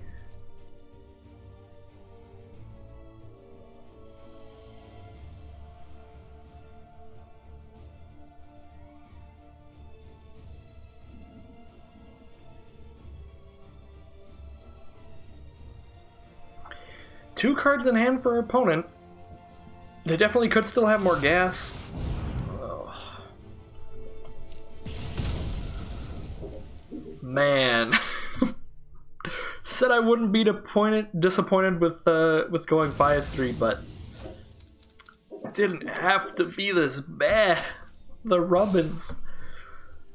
The aspect of Lamprey and to discard your Curabest the Sea God. This is the saddest game of Theros Limited in my life. And a Timoret to stop my Chimera from coming back?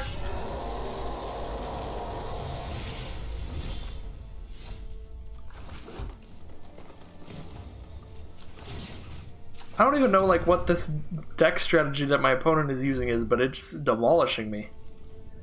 Just the haphazard collection of perfect answers.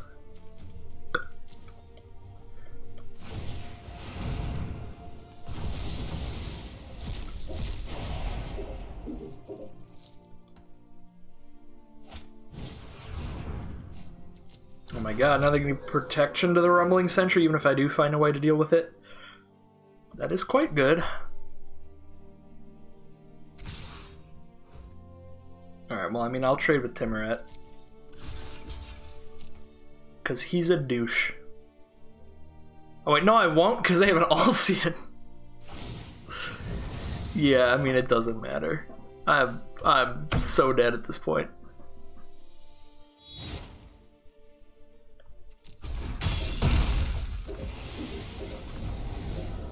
Goodbye, Chimera friend.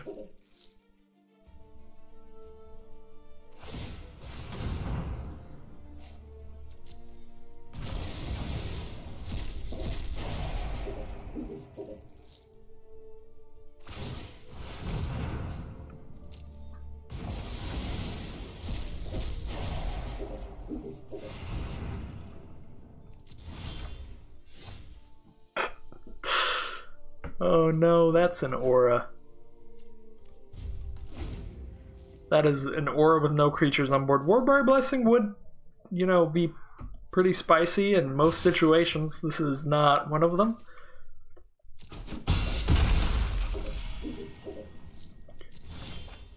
Ooh.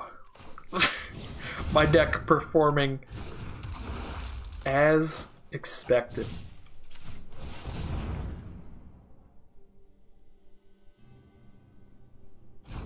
Opponent's at 42 now. That's insane.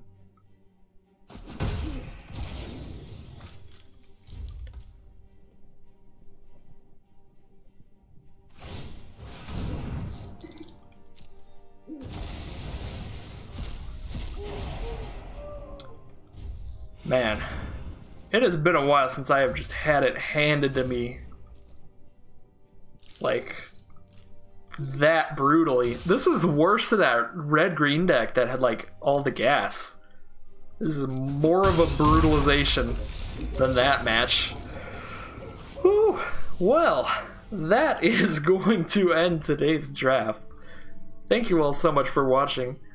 I am going to go ahead and pop open all these packs if you're interested in a little bit of a pack opening at the end here. And if you made it all the way to the end of the video, make sure to like, comment, and subscribe if you're interested in more of my videos. And if you're interested in more of my content in general, I will be live streaming basically right after the end of this video. So Wednesday, like 5 p.m. Central Standard Time. So you can follow me at twitch.tv/gobletx if you want to hang out for that. I did recently get accepted into the beta for the Magic Arena content creator program kind of thing, where it rewards you for streaming a bunch. So they will be giving me community game codes to hand out to you guys. I believe most of them are going to be for random rare rewards. So that'll be pretty cool. I just got to do like these different challenges and stuff.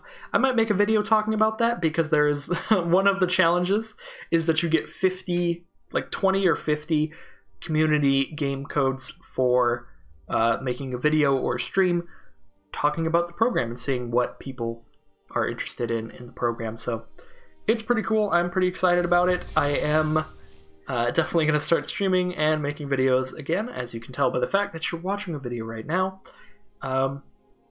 But yeah, I might talk about that more later. But for sure, check me out on twitch.tv/GauntletX. I will be streaming Magic Arena at least a couple times a week for sure.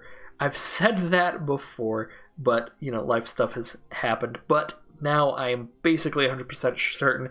I'm definitely pretty motivated to do it if I have free time, because now it's not even just to hang out with you guys. It's like also to try out Wizards' new community streaming program that I'm in the beta for. So I want to actually help them like decide what to do with it. I don't want to get invited to this beta and then not use it at all, because that would feel bad.